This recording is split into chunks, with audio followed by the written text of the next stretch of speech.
Bonjour à tous, donc Gilles, agriculteur du Loiret. Aujourd'hui on va aller traiter les blés, peut-être les colzas si on a le temps, sinon dans quelques jours. Là on a une petite fenêtre pour pouvoir faire les désherbages. Concrètement, là pendant une semaine il fait pas trop froid, il n'y a pas de gelée d'annoncer. Gelée annoncée à partir de la semaine prochaine, de mardi, mercredi prochain. Là on est mardi 14 décembre.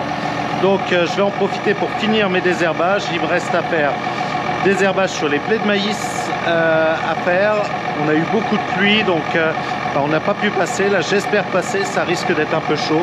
On va voir si on arrive à passer sans faire trop de dégâts et si on peut faire les traitements. Donc là je vais tout charger, mettre le produit, faire tout ça et on se retrouve dans le champ. Allez hop. Nous voici arrivés dans la parcelle. Je viens de rentrer le produit que j'ai dans mon automoteur pour qu'il m'enregistre sur l'iPad exactement ce qu'on a mis, où et à combien, à quelle dose. Donc là tout est prêt. Donc là on va traiter à une pression de 200 kPa et on sera donc à 50 litres par hectare. L'objectif, donc là j'ai juste rempli 1000 litres pour être pas trop lourd, pour essayer de passer. On va aller jeter un petit coup d'œil sur ce que ça donne dans la parcelle et puis avant de commencer, ça, je vais vous montrer un petit peu le blé. Hop.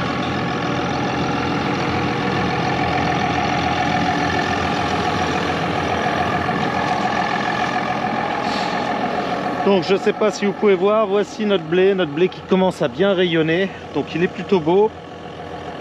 Il y a quelques zones un petit peu plus humides où c'est plus compliqué. Bon, qu'est-ce qu'il y a de particulier? Bon, là on est sur un croisement, c'est pour ça qu'il y en a un petit peu beaucoup. Voilà un petit peu plus en détail notre blé. Rien de particulier. Alors cette année j'ai trouvé très peu de pucerons, enfin pour pas dire aucun puceron. Donc voilà, il y a un petit peu, on peut voir, non, je croyais que c'était un peu de dégâts de limaces, mais non. Qu'est-ce qu'il y a de particulier? Si je peux trouver un petit régras pour vous montrer, ce serait très bien. Ce que je combats. Alors bien sûr, je vais pas en trouver. Si, voilà. Hop. Donc voilà un petit régras. C'est vraiment de la famille des blés. Donc c'est aussi une graminée. Donc on va en trouver par-ci par-là. Globalement, c'est presque propre, il manque pas grand chose pour que ce soit nickel.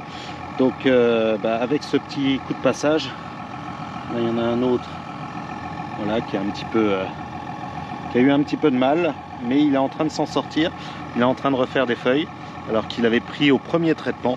Donc là l'objectif c'est de faire en sorte qu'il n'y en ait aucun. Pourquoi? Parce que là on en a trouvé deux, allez, sur 1 mètre carré, alors ce qui est pas beaucoup, mais au-dessus de 5 à 10, le régras a un fort pouvoir racinaire d'étouffer le reste, donc de prendre les nutriments à la place du blé. Ça c'est la première chose. Et deuxièmement, il fait énormément de graines.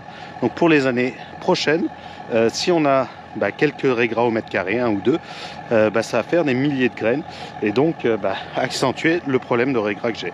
Donc c'est l'objectif, essayer de limiter au maximum. Donc là on a un temps vraiment d'automne, un petit peu humide, on a limite un brouillard au loin. Mais bon, il faut y aller puisque je pense que des conditions comme ça on n'aura pas énormément. Donc là ça va marquer, on peut aller voir là où je suis rentré dans la parcelle. On va voir si ça marque ou pas. Là ici il y a plutôt du caillou, ça devrait aller, mais ouais, voilà, là ça va, ça marque pas trop, mais tout à l'heure on verra que ça risque de marquer là-haut dans les mouillères. On va voir comment ça va se passer. Allez, je positionne ma rampe, je la baisse un petit peu, je baisse mon extrémité là-haut et puis ça va être bon, on va pouvoir partir pour traiter. Bon voilà, c'est parti. Là je suis en train de faire les fourrières, donc je suis déjà guidé, ça c'est l'avantage du GPS. C'est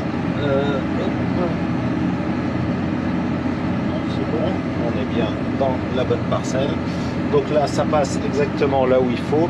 Alors là on est dans une zone justement un petit peu plus compliquée, on voit que c'est un peu plus humide, on va voir un peu plus haut que ça va être là Ça va être un peu plus chaud, donc on va voir si ça va passer. Donc là on peut voir derrière, je ne sais pas si vous pouvez voir, ça fait un petit peu de marque, mais ça va pas faire trop de dégâts. Voilà, donc on va faire notre désherbage. Là on est dans une zone un peu plus humide, on voit qu'il y a un petit peu moins de blé, qu'il a un petit peu plus souffert, mais ça devrait largement aller. Il faut qu'il pousse, il faut qu'il tale. Là c'est vrai qu'on a eu des conditions assez dures pour le blé, mine de rien, parce qu'on a eu plutôt pas mal d'humidité. Maintenant ça devrait aller largement cette année. Ça y est, les fourrières sont faites, donc il y a déjà 7 hectares de fait, mine de rien. Et donc là je suis en train de commencer à faire l'intérieur. Ça a l'air d'aller plutôt bien, ça fonce pas trop. Je pense que ça devrait aller. Je pensais que ça allait être pire.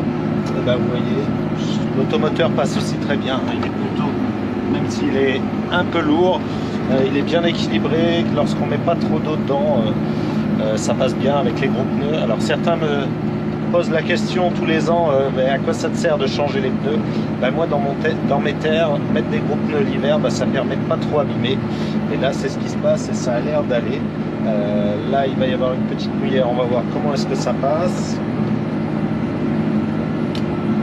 Donc là on peut voir, ouais, là il y a un endroit là ici qui est un peu plus humide, il y a de l'eau là en surface.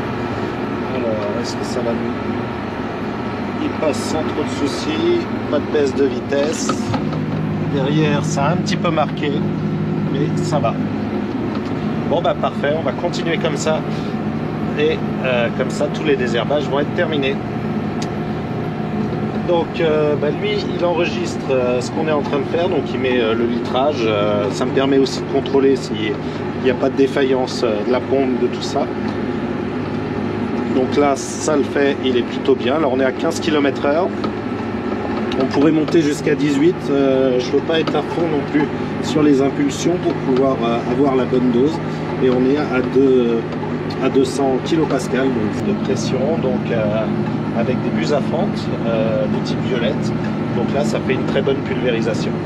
Donc là pour l'année prochaine il faudra aussi que je remodifie un petit peu mes buses, passer avec des buses un peu plus grosses, comme maintenant je peux ralentir. Donc je pense que je vais passer sur de la buse bleue. Pour pouvoir traiter à 50 litres par hectare et autour que dans le champ je puisse monter à 20 km/h. Là vous voyez je suis à 16, on est au maxi. Il faudrait que je puisse monter encore plus de 4 km/h, sinon il faut que je rebaisse un petit peu la quantité d'eau. Donc voilà, allez on va finir ce désherbage. Là il y a la moitié de la parcelle de fait, 9,6 hectares, il y a 20 hectares. Et puis on va continuer avec une autre parcelle je pense. Parce que là les conditions sont plutôt bonnes. Toujours à remplir que pour 1000 litres. Et puis ça devrait permettre de faire tous mes derniers désherbages sur les blés de maïs. Ensuite je pense que l'orge je la ferai demain. Les conditions seront meilleures. Bon voilà, la parcelle est terminée. Par contre je ne sais pas si vous voyez au loin, on voit que le brouillard recommence à revenir. Donc il est 3 h de l'après-midi. En gros on a eu 3 heures de temps visible, enfin sans brouillard, dans la journée. Donc là je vais pas aller faire la deuxième parcelle parce que traiter dans un brouillard c'est pas bon, c'est un risque que le produit reste en suspension et donc ne tombe pas bien au sol et donc qui est de la dérive. Donc on va arrêter là pour aujourd'hui. J'espère que demain les conditions seront meilleures et qu'on pourra terminer tous ces désherbages d'automne. Voilà donc pour cette vidéo, moi je vous dis non pas la semaine prochaine parce que là ça va être les vacances et je veux souffler quelques temps. Donc pendant 15 jours il n'y aura pas de vidéo, je prends aussi mes vacances. Et puis moi je vous dis à l'année prochaine, je vous souhaite de très bonnes fêtes de fin d'année, profitez bien et puis à l'année prochaine, portez-vous bien.